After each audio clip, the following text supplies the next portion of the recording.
Structures for foot, ankle, low leg. We have fibula, specifically fibular shaft and head.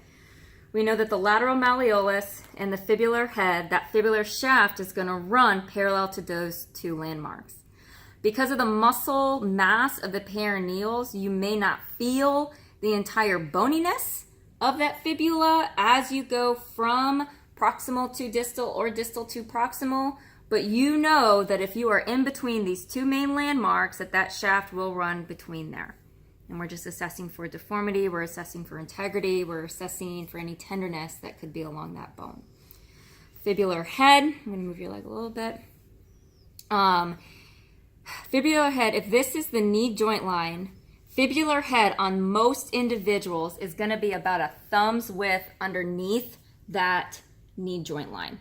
So if you're having a hard time finding it on somebody because they're a little bit wider, they're a little bit more musculature, find that joint line and then just go about a thumb's length underneath it and you will land on top of fibular head.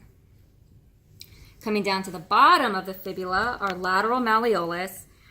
For our palpation system, we want to palpate not only the apex of the malleoli, but all margins of it. And this is because we have our different ligamentous attachments, but also if there is a chip in the lateral malleolus following a lateral ankle sprain, we won't know until we palpate the chipped site.